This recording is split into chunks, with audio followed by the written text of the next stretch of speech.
Yoo kanfalte qofa siif hin kennaa.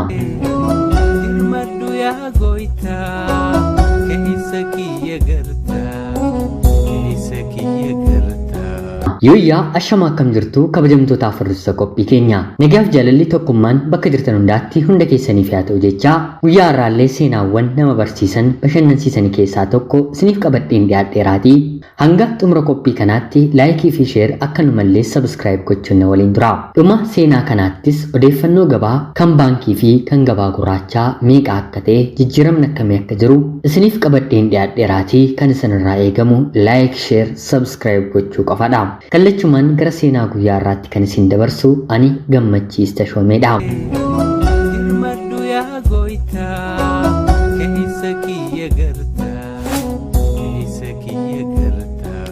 Yoo kanfalte qofa siif hin kennaa. Dachee kanarratti uumaan bilisaan kanfaltii malee kan nuuf kennitu gatiidhaan qaaliidha moo gatiidhaan binnee akka itti fayyadamnuuf gabaarra kan jirantu gatiidhaan qaaliidha jenneetu wal gaafannee kan uumaan nuuf kenne rabbi nu badhaase gatiidhaan qaalii ta'uuf malu. Fakkeenyaaf dhalli namaa qilleensa ittiin arganu kana bitee ittiin argana yoo ta'e maal yoo hojjete akka nyaataa akka bishaanii dhiphatee bitee itti fayyadama.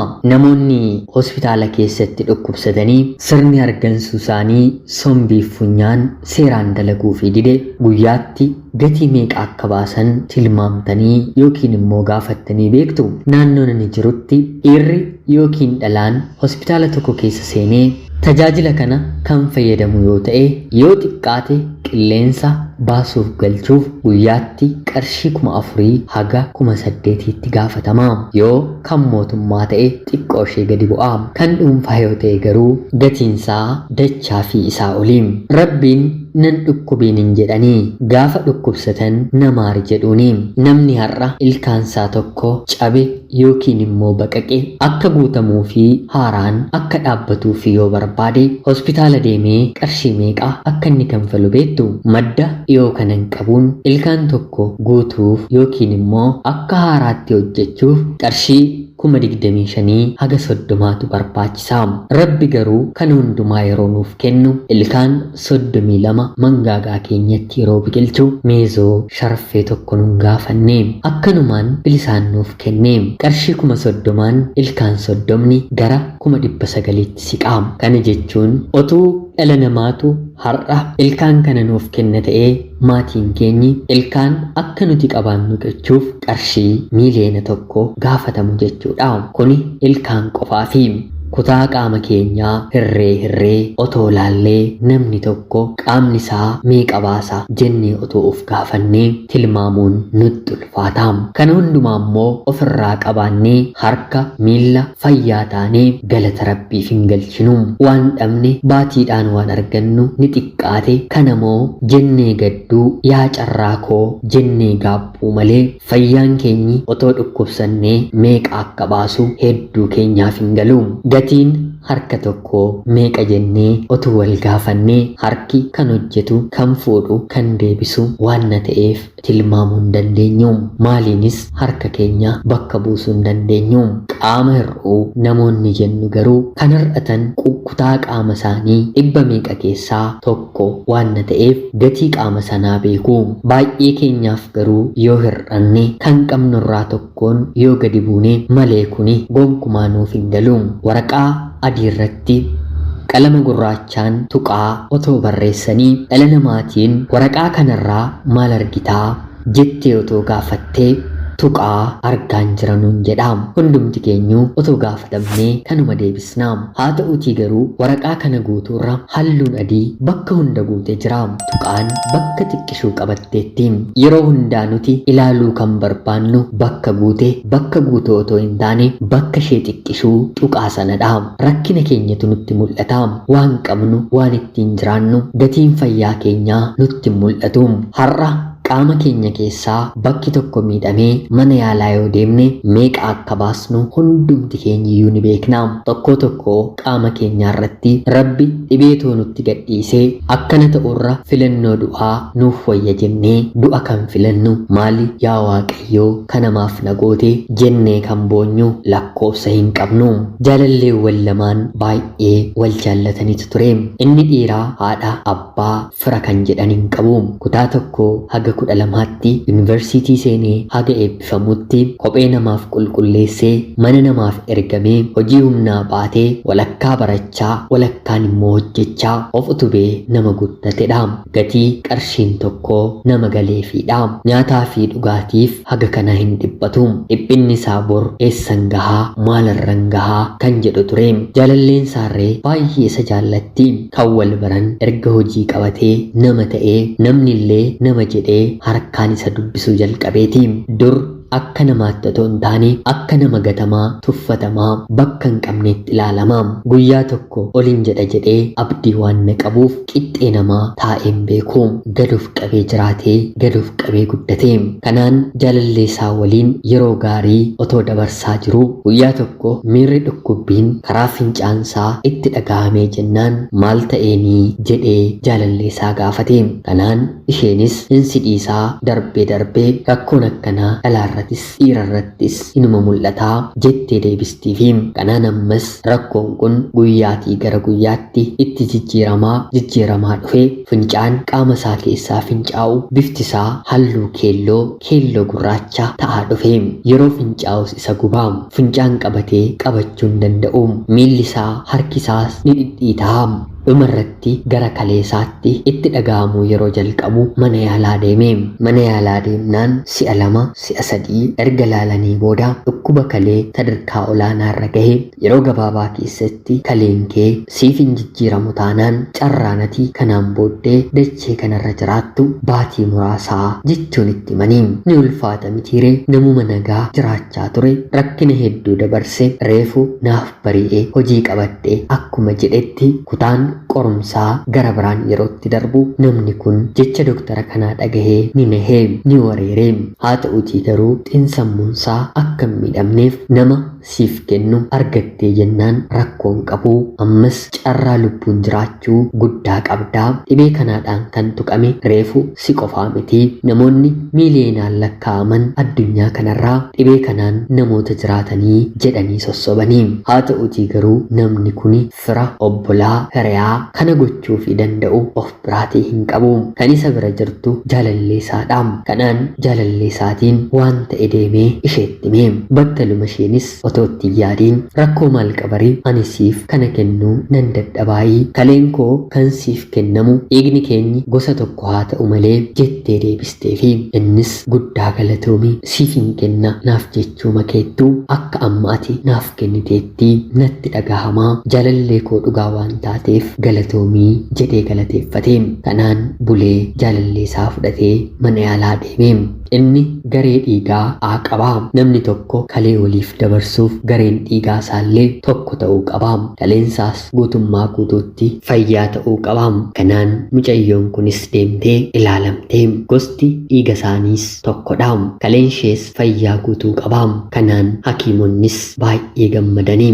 Innis baay'ee gammadee jaalalleensaa kalee jijjiiruufiif guyyaa beellamaa hospitaala sanatti qabatanii hanga guyyaan beellamaa isaa gahutti kaleen inni fayyadamaa jiru guyyaa guyyaatti kanfalamee ni miicama. Yookiin immoo yeroo ammaa daandii irratti rakkachaa kan jiran guyyaa guyyaadhaan kalee miicuun humna isaaniitii ol ta'uun maatiin gadi bahanii kadhachaa kan jirani jechuudha. Kaleen nama fayyaa tokko guyyaatti si'a 40 of dhiqaa. Haa ta'uutii garuu mana yaalaa deemnee guyyaa tokkoof kalee keenya dhiquun sanuu si'a takkaa qarshii 4,000 haga 10,000 gaafata. Otoo Rabbi guyyaa guyyaadhaan kalee keenya uumamaan nuuf dhiqu kana maallaqa isaa nu gaafatee namni tokko qarshiidhaan haga 120tti ni kanfala ture.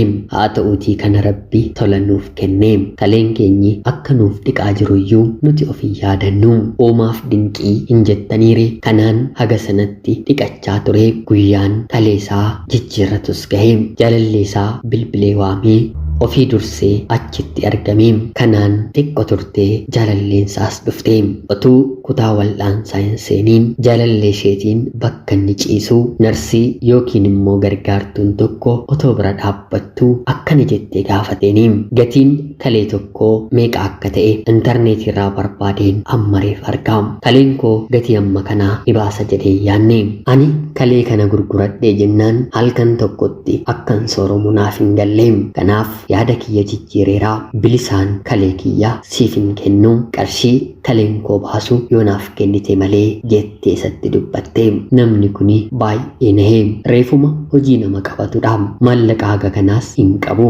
Namni maallaqa liqeessuufis hin jiru.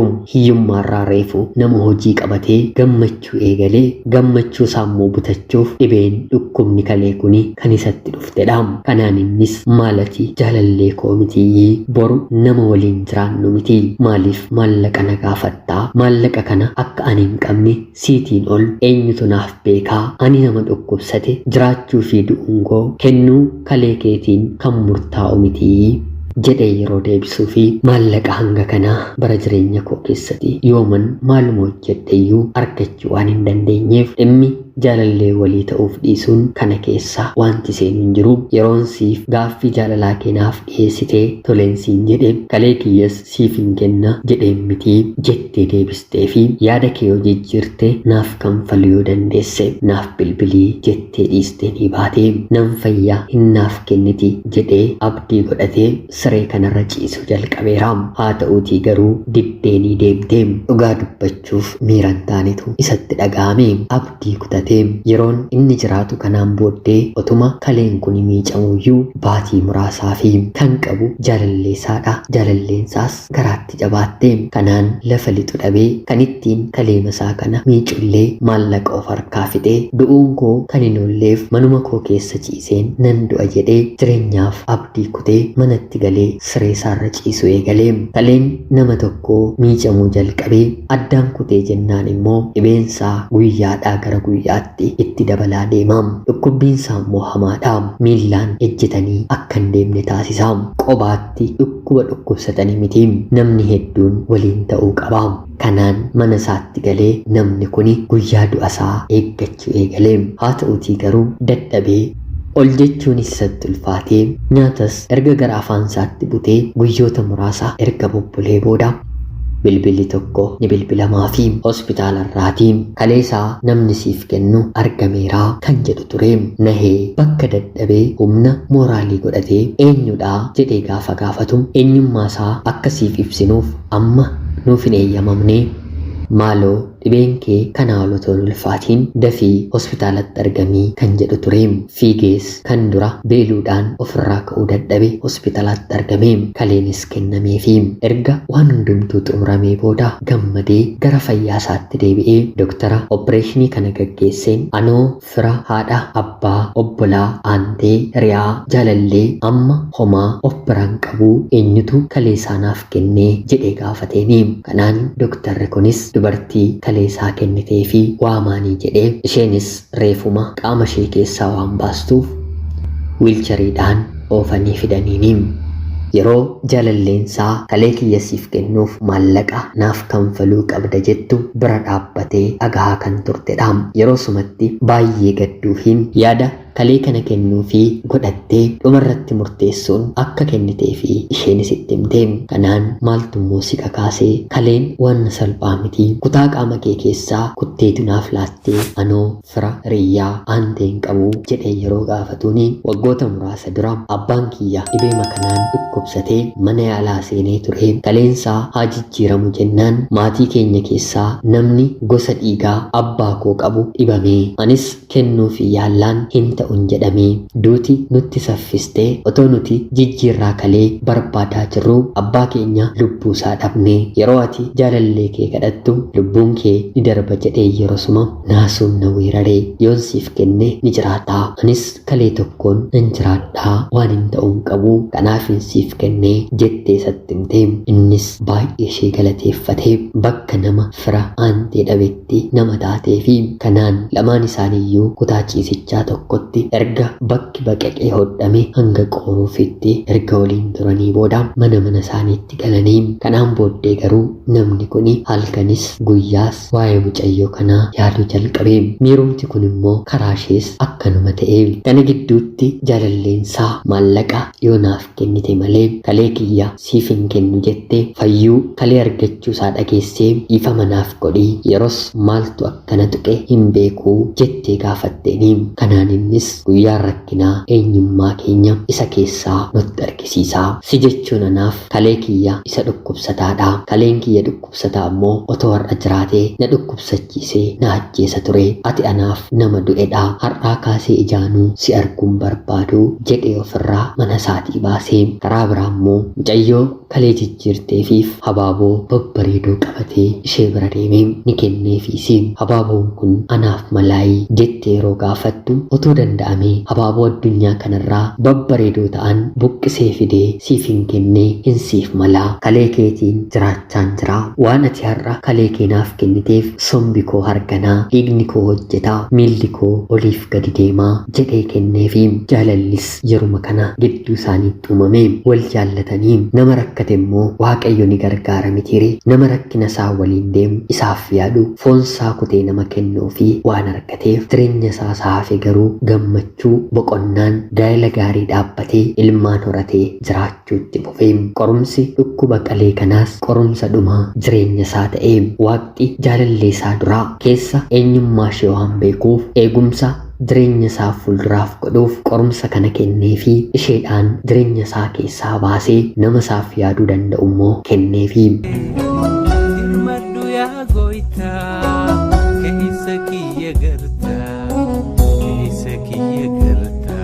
Egaan jaalatamtootaaf hordoftoota qophii keenyaa seenaa guyyaa har'aarraatti illee waa iddoo akka barattan akka hubattan homaa shakkii tokko illee hin qabu. Kanattaan sun immoo gatii maallaqa jijjiirraa yookiin immoo sharafa biyya alaa gara maallaqa keenyaatti yeroo jijjiiramu meeqaan akka oolan kan baankii fi kan gabaa gurraachaa ilaalla. Baankota biyya keenyaa keessaa gatii olaanaa kennuun doolaara tokko bitaa kan jiru baankii Gadaadha. Doolaara Ameerikaa tokko 107.3 bitee 112.7 immoo gurguraa jira. Paawundii 126 bitee 132.5 gurguraa jira. Yuuroo 114 bitee 123.7 gurguraa jira. Dinaara Arab Emireet 28.3 bitee 30 gurguraa jira. Riyaala Saawud Arabiyaa 27.7 bitee 29.4 gurguraa jira. Gara gabaa gurraachaatti yeroon isin dabarsu jijjiirama xiqqoo ni qaba. Doolaarri Ameerikaa 120.5 bitamaa jira. Yuuroon 134.8 farankaan chaayinaa 442.4 doolaarri kaanadaa 89.2 doolaarri awustiraaliyaa 81.6 paawundiin ingiliz 459.1 dinaarri kuweet 394.8 dinaarri arab emireet 32.8 riyaalli saawud arabiyaa 32.1 riyaalli kwaataar 33.3 riyaalli Oman 313.2 dinaarri Joordaan 170 dinaarri Bahareen 320 paawundiin Ijipt 2.4 riyaalli Yemen 2.48 bitamaa jira. Maddi keenyi Itiyoo Foreksii. Egaan jaalatamtootaaf hordoftoota qophii keenya qophiin sa'aatii kanaaf isiniif qabadheen dhiyaadhe kanuma fakkaatti. Odeeffannoo kanarraas seenaa kanarraas akkasiin fayyadamtan homaa gaaffii shakkiin qabu. Like, share, subscribe gochuun dagatinaa. Haga yoonaatti yeroo keessan naaf kennitanii dhaggeeffachaa turuu keessaniitiif illee guddaa galatoomaa jechaa qophii gara biraatiin hanga walitti